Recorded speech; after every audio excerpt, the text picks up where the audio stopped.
아멘. 오늘 우리에게 주신 하나님의 말씀은 로마서 16장 1절에서 16절까지 말씀입니다. 저와 여러분들이 한 절씩 교독하고 마지막 절은 합독하도록 하겠습니다. 내가 겐그레아 교회 일꾼으로 있는 우리 자매 베베를 너희에게 추천하노니 너희는 주 안에서 성도들의 합당한 예절로 그를 영접하고 무엇이든지 그에게 소용되는 바를 도와줄지니 이는 그가 여러 사람과 나의 보호자가 되었음이라. 너희는 그리스도 예수 안에서 나의 동역자들인 브리스가와 아굴라에게 문안하라. 그들은 내 목숨을 위하여 자기들의 목까지도 내놓았나니 나뿐 아니라 이방인의 모든 교회도 그들에게 감사하느니라. 또 저희 집에 있는 교회에도 문안하라. 내가 사랑하는 에베네도에게 문안하라. 그는 아시아에서 그리스도께 처음 맺은 열매니라. 너희를 위하여 많이 수고한 마리아에게 문안하라. 내 친척이여 나와 함께 갇혔던 안드로니고와 유니아에게 문안하라. 그들은 사도들에게 존중이 여겨지고 또한 나보다 먼저 그리스도 안에 있는지라.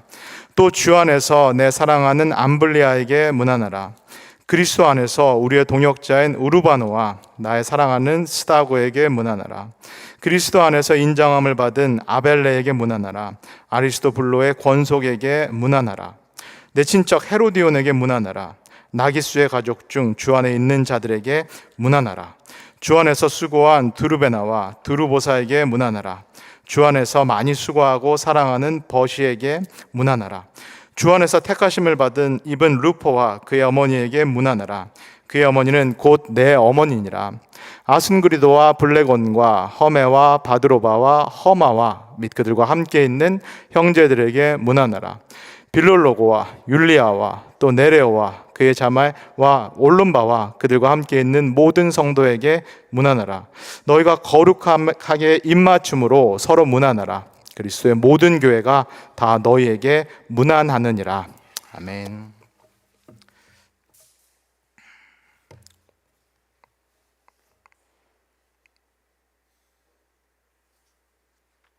안녕하세요.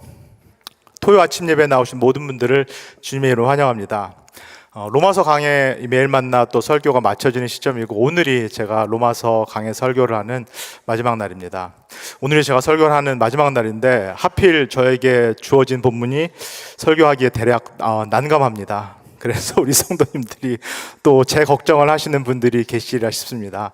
저 본문으로 또 어떻게 설교를 할 수 있으려나 저도 심히 걱정이 되는데 그럼에도 무에서 유를 만드시는 하나님을 신뢰하면서 오늘 이 본문 말씀을 통해서 우리에게 말씀하실 하나님을 기대하고 함께 말씀을 나누면 참 좋겠습니다. 제가 설교를 시작하기 전에 우리 성도님들에게 한국에서 요즘 젊은 세대들이 사용하는 신조어, 새롭게 만들어진 그 단어들 몇 가지를 좀 소개를 해드리겠습니다. 질문을 드려볼 텐데 아시면은 이게 무슨 뜻인지 이렇게 대답을 해주시면 좋겠습니다. 지금 유튜브 라이브로 혹시 예배를 드리시는 성도님 계시면은 함께 하시면 좋겠습니다. 한국에서 젊은 세대들이 사용하는 신조어라는 거는 대부분 다 줄임말입니다. 예를 들면 캐대헌 같은 것입니다. 캐대헌은 뭔지 아시나요? 시작부터 이게 난관이 예상이 되는데 캐대헌이라는 것은 요즘 전 세계적으로 가장 핫한 그 애니메이션이라고 하는 넷플릭스에서 가장 핫한 애니메이션이라고 하는 K-팝 데몬 헌터스의 줄임말입니다. 그래서 젊은 사람들이 캐대헌 이렇게 부릅니다. 이렇게 사람들이 쓰는 말이 줄임말인데 그러면 쉬운 것부터 제가 한번 질문을 드려보겠습니다. 혼술, 혼밥. 네, 혼자 밥 먹고 혼자 술 먹는다라는 얘기입니다. 젊은 세대들이 편의점에서 잘 만들어진 도시락을 사서 혼자 집에서 밥 먹고 식당도 이제는 모여서 가는 것이 아니라 혼자 가서 밥 먹고 술도 예를 들면 예전에는 뭐 호프집 가서 마시거나 이런 것이 아니라 술도 집에서 자기가 좋아하는 술을 사다가 TV 보고 인터넷 보고 넷플릭스 보면서 이렇게 혼자 마시는 이런 풍토를 가리켜서 혼밥, 혼술 이렇게 말한다고 합니다. 그러면은 나혼산, 나혼산은 무엇일까요? 이거는 한국에 있는 뭐 재밌는 TV 예능 프로그램 이름이라고 하는데 나혼산은 무엇의 줄임말일까요? 네, 너무 잘하고 계십니다. 나 혼자 산다의 줄임말이 나혼산입니다. 미국도 그렇고 우리 성도님들 자녀들도 아마 그런 분들 계실 테고, 한국의 젊은이들이 이제 나 혼자 산다, 비혼주의를 표방하는 젊은이들이 참 많습니다. 왜냐하면 다 아시는 것처럼 결혼 이후의 삶이 너무나 뻔하게 그려지기 때문입니다. 결혼하면서 집장만을 해야 되고, 집장만 하면은 아이 낳아야 되고, 아이 조금 키우면은 영어 유치원 보내야 되고, 초등학교부터 고등학교까지 등골 빠지게 사교육 시켜야 되고, 이 결혼 이후의 삶이 너무 뻔하게 그려지기 때문에 나는 나 혼자 살 것이다, 나 혼자 나의 행복을 최대로 추구하면서 살 것이다, 이게 나혼산이라는 그 말이 담고 있는 의미입니다. 소확행이라는 것은 혹시 무슨 뜻인지 아시나요? 네, 우리 장로님 너무 잘하셨습니다. 소소하지만 확실한 행복, 그래서 소확행이라고 말합니다. 우리 어르신들 많으신데 성도님들 그러실 테고, 저도 어렸을 때 누가 장래희망이 무엇이냐, 꿈이 무엇이냐라고 물어보면은 남자아이들은 대부분 무엇이라고 대답을 했나요? 대통령입니다, 이렇게 대답을 했습니다. 물론 대통령이 제일 높은 사람이고 또 멋있어 보이기 때문에 그렇게 대답을 했겠지만은, 제가 어렸을 때만 하더라도 이 직업이라는 것은 그래도 공적인 의미가 있다, 공익적인 의미가 있다, 나를 위한 것이기도 하지만은 다른 사람을 돕는, 이 사회를 이롭게 하는 그 공익적인 의미가 있다라는 것을, 그 생각을 갖고 있었습니다. 그런데 요즘 젊은 세대들은 이 공익성, 공공의식보다는 우선 내가 행복해야 된다, 내가 먼저 행복해야 된다, 더 나아가서 나만 행복해도 괜찮다라는 그런 생각들을 많이 가지고 있는 모양입니다. 그래서 일상에서 다른 사람들에게 방해받지 않고, 심지어는 가족들, 부모님들에게도 이 방해받지 않고 일상에서 소소하지만 확실한 행복을 추구하며 살겠다, 이것이 젊은이들의 가치관이다라고 볼 수 있겠습니다. 그러면 이거와 연관되어 있는데, 마지막으로 워라벨, 이거는 영어 세 단어가 이렇게 붙어 있는 단어인데, 워라벨은 무슨 단어들이 붙은 말일까요? 이종성 장로님, 아까 소확행을 맞추셨는데 워라벨은 무엇일까요? 영어 단어가 붙은 건데요. 월크랑, 그래서 워, 라이프에서 라, 그 다음에 벨은 밸런스. 월크랑 라이프가 밸런스를 이루어야 된다. 일과 그 다음에 개인의 삶이 균형을 이루어야 된다. 이것도 예전 세대에는 상상도 못했던 그런 가치관이 아닐까 싶습니다. 우리 산업 역군들, 우리 경제개발 5개년 시대를 살아오셨던 분들에게는 이 삶과 직장, 일과 삶이 균형을 이룬다라는 것은 상상도 못했던 일이라 싶습니다. 아버지 세대에서 아침부터 저녁까지 직장 나가서 일을 하셔야 되고, 거기서 승진하시고, 거기서 열심히 일하셔서 가족을 먹여 살리는 생계를 이렇게 꾸려가시는 것이 예전 세대의 삶이었는데, 요즘 세대는 그렇지가 않습니다. 조금 규모가 작더라도, 그렇게 잘 알려진 회사가 아니더라도 회사 문화가 수평적인 그런 회사, 그리고 야근 안 시키는 회사, 끝나고 막 회식하자라고 말하지 않는 그런 회사, 그런 회사를 더 선호하고, 그런 회사에서 나의 삶과 일을 이렇게 균형을 이루어서 밸런스를 맞춰서 살겠다, 이것이 요즘 세대들의 또 삶의 가치관, 태도다라고 할 수 있겠습니다. 이 이야기들을 지금 혼밥, 혼술, 나혼산, 소확행, 워라벨, 젊은 세대들의 가치를 이렇게 말해주는 이 이야기를 들으시면서 우리 성도님들은 속으로 어떤 생각을 하셨나요? 요즘 사람들, 젊은 세대들 참 개인주의적이네, 참 자기밖에 모르네, 참 이기주의적이네, 어떻게 그렇게 살까? 좀 공공적으로 살아야지, 사회를 위해서 살아야 되고 국가를 위해서 살아야지. 젊은 사람들 국제시장 같은 영화 좀 봐야겠네. 그 사람들 폭삭 속았수다 같은 그 드라마 좀 봐야겠네. 아마 그렇게 생각하시는 분들도 계시리라 싶습니다. 우리 한번 같이 생각해 보면 좋겠습니다. 우리의 신앙생활, 그리고 우리의 교회 생활은 어떤가요? 사실은 우리의 신앙생활, 그리고 우리의 교회 생활에도 상당히 개인적인 거, 사적인 거, 개인주의적인 것이 많이 있습니다. 우리가 이렇게 교회당에 이렇게 하나님의 집에 모여있지만은 사실 우리가 다 관심을 갖고 있는 것도 나에 대한 것입니다. 나의 개인적인 것, 사적인 것입니다. 나의 개인 영혼 구원, 나의 개인 신앙 성장, 그리고 내가 어떻게 개인적으로 하나님으로부터 은혜를 받을까, 축복을 받을까. 우리가 관심을 갖고 있는 것도 나와 하나님 사이의 이 1대1의 개인적인 그런 관계입니다. 여기서 조금 넓혀진 것, 조금 확장된 것이 무엇일까요? 교회 안에서.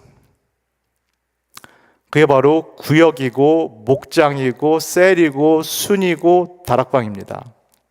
근데 사실 어떤 교회들 가봐도 이 구역, 목장, 셀, 순, 다락방도 다 비슷한 사람들끼리 묶여져 있습니다. 다 나하고 연배가 비슷하거나 출신 배경이 비슷하거나 직업이 비슷하거나 사는 곳이 같거나 다 비슷한 사람들끼리 이렇게 모여 있습니다. 그래서 젊은 구역, 중장년 구역에 가보면은 나누는 이야기가 다 비슷합니다. 결혼, 직장, 아기 키우는 거, 그 다음에 조금 형편이 나아지면은 자산을 증식하는 거, 주식, 부동산 투자, 이런 이야기들을 주로 나눕니다. 그러면은 어르신들이 많은 구역, 노년 구역에 가면 어떤가요? 무슨 이야기가 많이 나오나요? 1번이 건강. 무슨 약이 요즘 좋더라. 1번이 건강. 두 번째가 노후. 세 번째 뭔가요? 정치. 요 세 가지 이야기가 또 이 구역 모임에서는 많이 나옵니다. 우리가 젊은 세대 또 세상 사람들을 개인주의적이다, 이기적이다라고 말을 하는데 사실은 우리 신앙 안에서도 이 개인적인 것이 많고 우리의 교회 생활 안에서도 개인적인 것들이 참 많이 있다라는 거 우리가 부인하기는 어렵습니다. 근데 오늘 함께 읽은 로마서 본문, 그리고 오늘 우리가 9월 달부터 쭉 다루고 있는 이 로마서에는, 그리고 1세기의 로마 도시에는 이 개인주의적인 경향, 이 성향을 훌쩍 뛰어넘은 그런 하나의 공동체를 우리가 발견할 수 있습니다. 이 로마 사회에서 그 한복판에서 정말로 반짝반짝 빛나고 있는 하나의 작은 공동체를 발견을 하게 됩니다. 그 당시 로마 제국, 로마 사회라는 것도 위계질서적인 그런 사회였습니다. 마치 피라미드와 같은 그런 사회에서 맨 위에는 로마 황제가 있고 그 밑에는 귀족 계층이 있고 그 다음에 자유민들이 있고 그 밑에는 식민지에서 붙잡혀온 사람들이 있고 또 그 바닥으로 내려가 보면은 노예들이 있습니다. 이렇게 정말로 피라미드 같이 촘촘하게 얽혀져 있는 이 사회 안에서, 이 한복판에서 정말로 이 세상 사람들과는 다르게 반짝반짝하게, 정말로 작지만은 반짝반짝하게 빛나는 그런 하나의 공동체가 있습니다. 사도 바울이 이 공동체에게 편지를 보낸 것이고, 그리고 오늘 편지 말미에서 이 공동체에 있는 사람들에게 사도 바울이 마지막 문안 인사, 어찌 보면 마지막 작별 인사를 이렇게 전하고 있습니다. 조금 예외적인데, 사도 바울의 다른 서신서들에 비해서 로마서의 이 인사가 예외적인데 총 26명의 이름이 언급이 되고 있습니다. 그 다음에 두 가정들에 대한 언급이 나오고 있고, 그 다음에 세 가정교회들에 대한 그 이름들이 여기에 우리가 함께 읽은 이 로마서 16장에 나와 있습니다. 이 로마 사회 안에서 정말로 작지만 그러나 강했던 이 공동체, 이 사회에서 구별됨으로 인해서 반짝반짝 빛나고 있었던 이 작은 로마 교회의 첫 번째 인물의 이름이 나옵니다. 우리 1절에서 2절을 한번 같이 읽어보겠습니다. 시작. 내가 겐그레아 교회의 일꾼으로 있는 우리 자매 베베를 너희에게 추천하노니 너희는 주 안에서 성도들의 합당한 예절로 그를 영접하고 무엇이든지 그에게 소용되는 바를 도와줄지니 이는 그가 여러 사람과 나의 보호자가 되었습니다. 여기 나오는 베베 집사는 사실은 로마교회 성도, 로마교회 일원으로 보기는 어렵습니다. 우리가 읽은 대로 베베는 겐그리아 지역교회의 집사입니다. 근데 이 베베가 이 로마 지역에 자신의 사업체를 갖고 있었던 것으로 보여집니다. 그래서 비교적 부유한 그런 인물이 이 베베 집사였고, 사도 바울과 같이 순회하면서 지역을 다니면서 설교하고 복음을 전하는 이 말씀 사역자들을 물심양면으로 후원했던 이 인물이 베베 집사입니다. 이 베베 집사가 사역하고 있는 갱그리아라는 도시하고 지금 사도 바울이 로마서 편지를 쓰고 있는 도시가 고린도라는 도시인데 이 둘 사이가 약 8마일 정도 이렇게 떨어져 있습니다.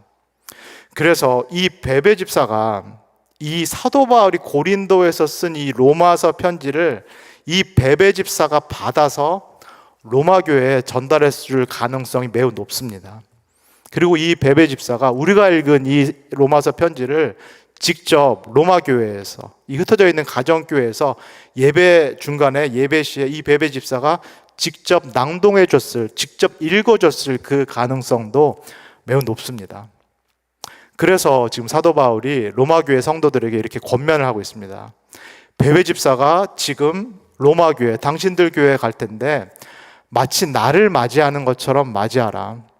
그리스도를 맞이하는 것처럼, 그리고 나 사도를 맞이하는 것처럼 이 베베 집사를 맞이해주고 환대해주고, 당신들은 성숙한 그리스도이기 때문에 이것이 가능하다. 이 베베 집사들을 환대해주고, 그리고 이 베베 집사가 필요한 것이 있다라면은 물심양면으로 도와달라라고 사도 바울이 편지에서 부탁을 하고 있습니다.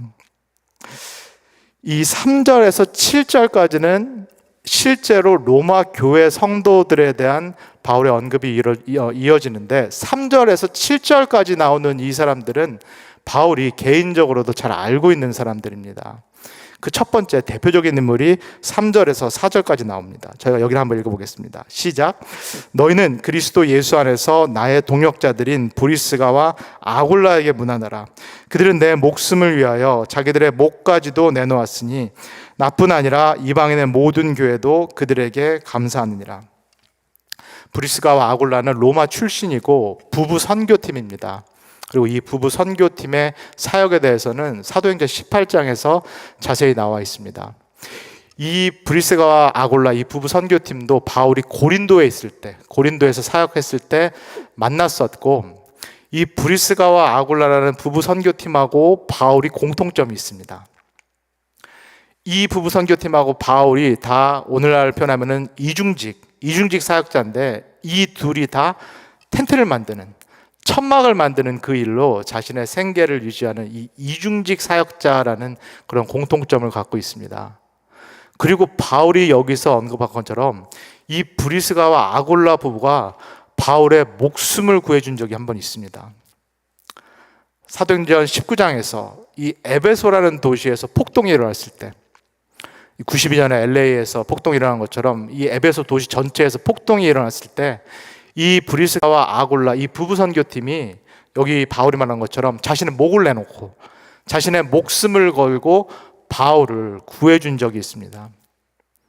만약에 그때 이 부부 선교팀이 바울을 구해주지 않았다라면 바울이 그 에베소 폭동에서 죽었을지도 모릅니다.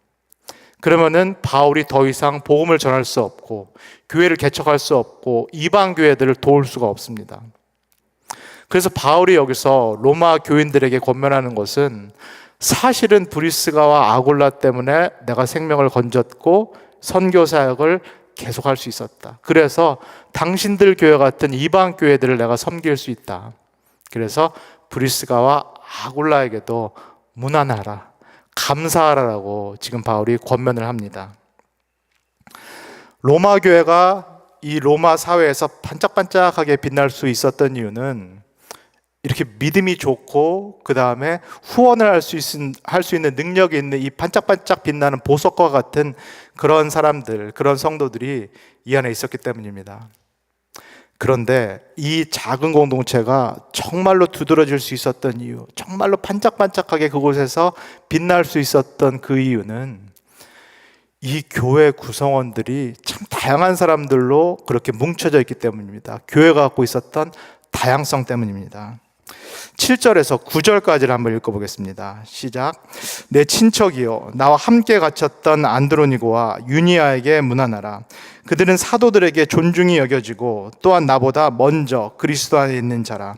또 주 안에서 내 사랑하는 암블레아에게 문안하라. 그리스도 안에서 우리의 동역자인 우르바노와 나의 사랑하는 스다구에게 문안하라. 이 사람들 이름 우리 성도님들 전에 들어보신 적 있으신가요? 우리에게는 매우 생소한 이름입니다.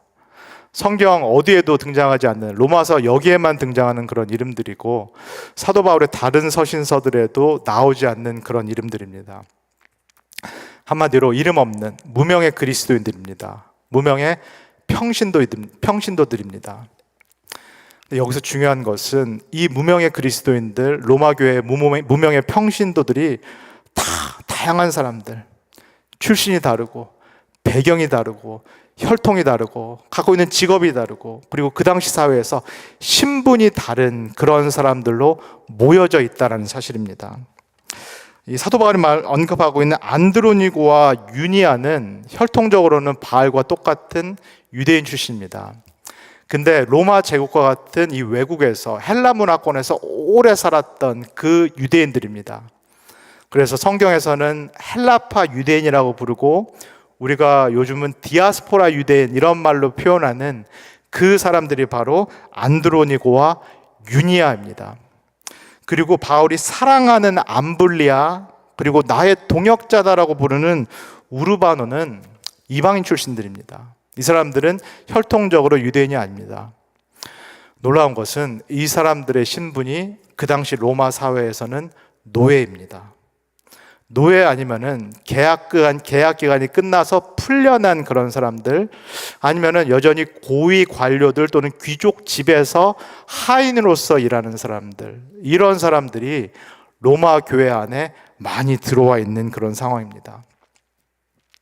그렇다면은 우리가 1세기 멀리 떨어져 있기 때문에 가볼래야 가볼 수 없는 이 로마 교회 공동체, 그 사회에서 반짝반짝하게 빛나는 이 로마 교회 공동체의 모습이 우리 성도님들 눈에, 머릿속에 좀 환하게 그려지시나요?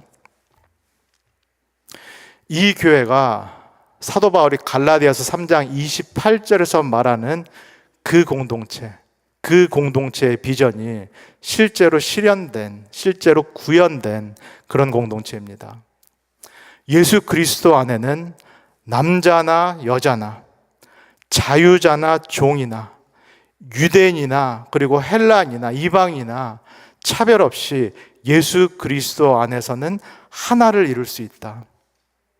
이 사도 바울이 갈라디아서 3장 28절에서 꿈꿨던 그 비전이 실제로 구현된, 실현된 그 공동체가 이 로마 사회에서 작지만 반짝반짝하게 빛나고 있었던 이 로마 교회 공동체였습니다.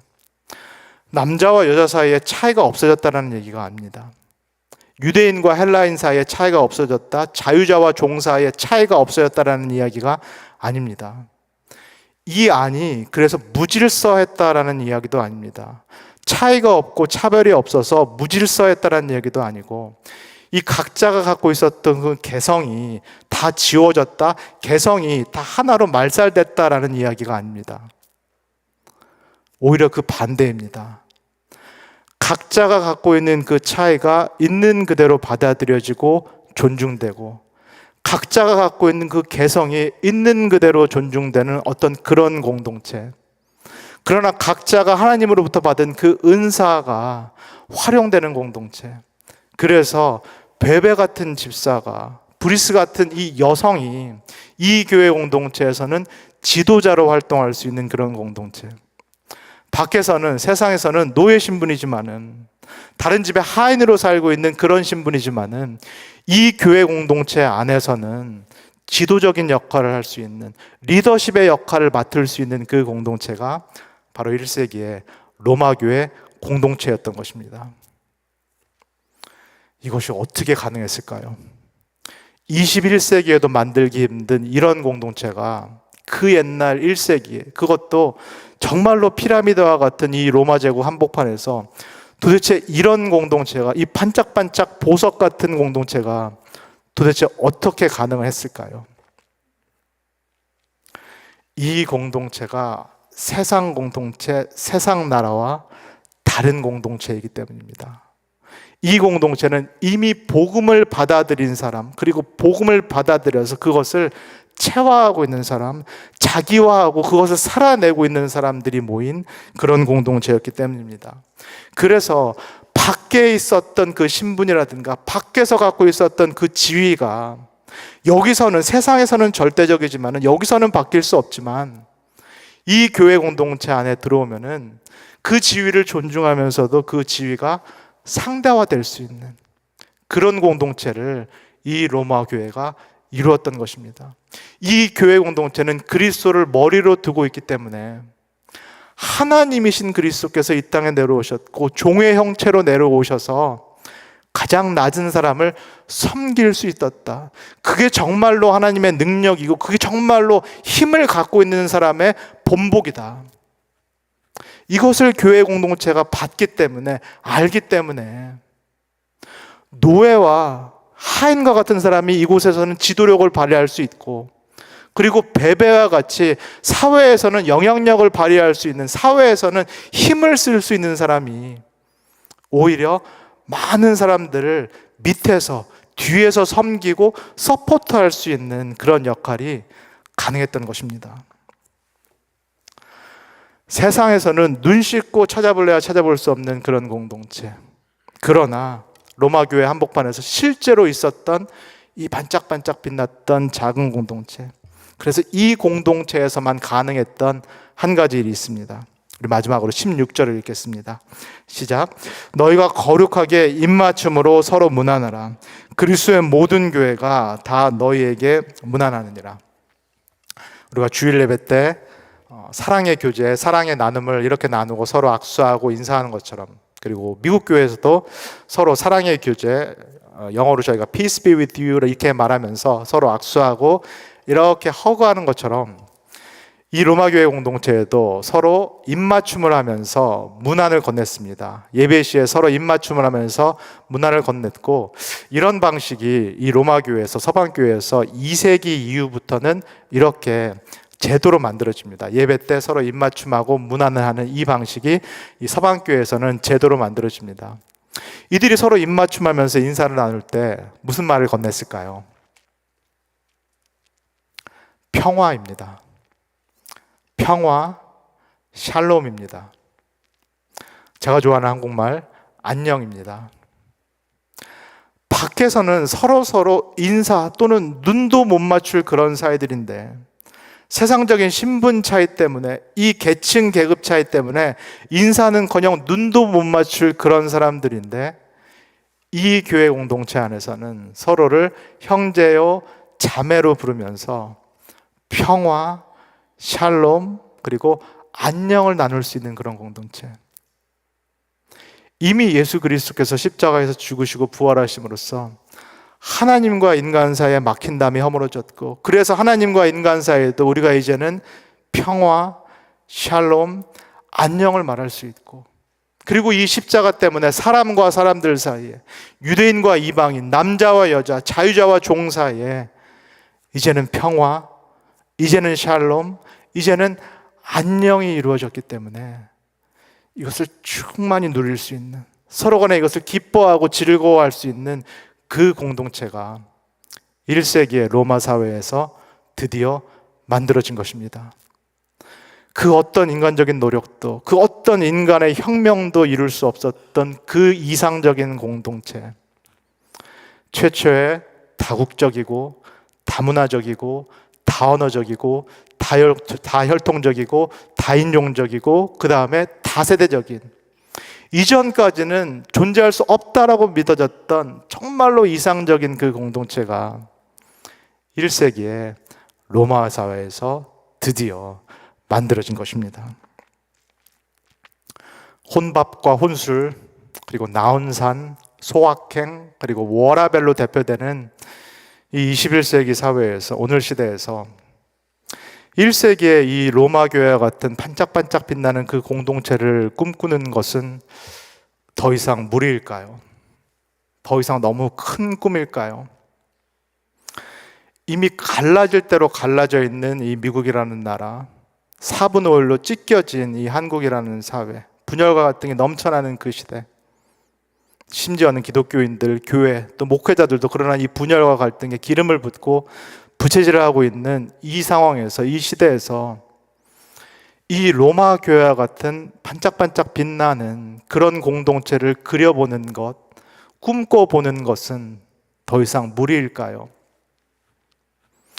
교회 생활을 할 때, 신앙 생활을 할 때에도 내 개인적인 것에 관심이 많은 우리들, 나하고 하나님하고 이 1대1 관계에만 집중하게 그렇게 신앙생활 오래 한 우리가 우리의 마음을 열고 우리의 눈을 열고 우리의 시야를 넓히고 우리의 품을 열어서 우리와 다른 생각을 갖고 있는 사람, 우리와 다른 신앙 색깔을 갖고 있는 사람, 나와 다른 신학을 갖고 있는 사람, 나하고 다른 정치적인 견해를 갖고 있는 사람, 그 사람들을 우리가 우리 공동체로 받아들여서 그들과 함께 신앙생활하는 것, 그런 교회를 꿈꿔보는 것은 더 이상 불가능한 그런 일일까요? 특별히 젊은 세대들, 다음 세대들이 우리 교회 공동체, 우리 오렌지 가나안 교회 공동체에 들어와서 그들이 이방인들처럼 느끼지 않고 낯선 사람처럼 느끼지 않고 그들이 이곳에서 들러리처럼 느끼지 않고 그들이 이곳에서 2등 그리스도인들, 2류 기독교인들처럼 느끼지 않고 오늘 우리가 같이 찬양한 대로 그들이 있는 모습 그대로 이곳에 왔을 때 있는 모습 그대로 말하고 있는 그대로의 모습으로 행동할 때 그것을 넉넉히 받아줄 수 있는 그런 공동체, 그들을 품어주어서 그들이 마치 내 집처럼 내 안방처럼 그렇게 느낄 수 있는 그런 공동체를 꿈꿔보는 거, 너무 큰 꿈일까요? 너무 불가능한 그런 꿈일까요? 이 꿈이 너무 큰 꿈처럼 느껴지고 불가능하고 어렵게 느껴질지언정, 그러나 이 꿈과 이 비전을 꿀 수밖에 없는 그 이유가 있습니다. 그것은 바로 이 꿈이, 이 비전이 우리의 꿈이 아니라 하나님의 꿈이요 하나님의 비전이기 때문입니다. 먼 옛날 아브라함이 하늘의 뭇별을 바라보면서 그리고 바다의 수많은 모래를 바라보면서 꿈꿨던 그 꿈, 그 비전이 바로 이 반짝반짝 빛나는 이 공동체의 비전이기 때문입니다. 이사야 선지자가 시온산을 바라보면서, 에스겔 선지자가 이 예루살렘 성전을 바라보면서 꿈꿨던 그 꿈, 그 비전도 이런 반짝반짝 공동체의 비전이기 때문입니다. 사도 바울이 소아시아 전역을 돌아다니면서 그리고 로마를 바라보면서 꿈꿨던 그 꿈, 그리고 계시록의 저자인 요한 사도가 반모sob에서 그렸던 그 꿈, 그 새하늘과 새 땅의 그 꿈도 모든 사람들, 모든 인류가 하나가 되는 그 꿈이었기 때문입니다. 그리고 2000년 전에 예수 그리스도께서 이 땅에 오심으로 인해서 이 꿈은 이미 시작이 되었습니다. 인간 사이의 여러 가지 차이와 여러 가지 차별에도 불구하고 이런 공동체, 이런 하나님의 나라가 예수 그리스도께서 이 땅에 오셨고 인간이 되셔서 이 땅에 오셨고 그리고 십자가와 부활을 통하여서 이미 이 하나님의 나라를 2000년 전에 시작을 하셨습니다. 그리고 예수님께서 약속하십니다. 내가 다시 올 때, 내가 이 땅에 다시 올 때 반드시 이런 반짝반짝한 공동체, 하나님의 꿈이 이루어질 것이다. 그래서 느리더라도, 더디더라도, 이게 불가능할 것처럼 느껴지더라도, 그리고 힘들더라도 이 반짝반짝 빛나는 하나님 나라의 공동체의 꿈을 함께 꿀 수 있는 우리 오렌지 가나안 교회 모든 성도님 되시기를 주님의 이름으로 간절히 소원합니다. 다 같이 기도하겠습니다. 사랑해 주님, 이 시간에 다시 한번 우리에게 꿈과 비전을 허락하여 주셔서 감사합니다. 그 누구도 예상하지 못했고 이루어지리라 기대하지 않았던 그 반짝반짝 빛나는 공동체가 이미 1세기에 이루어졌음을, 그것이 가능하다라는 것을 우리에게 다시 한번 보여주셔서 감사를 드립니다. 예수 그리스도께서 하나님과 인간 사이에 막힌 담을 허무시고 이 땅에 내려오셨고 그리고 죄인들을 모두 품어주심으로 인하여서 그 반짝반짝 빛나는 하나님의 나라가 이미 이 땅에 시작되었음을 믿습니다.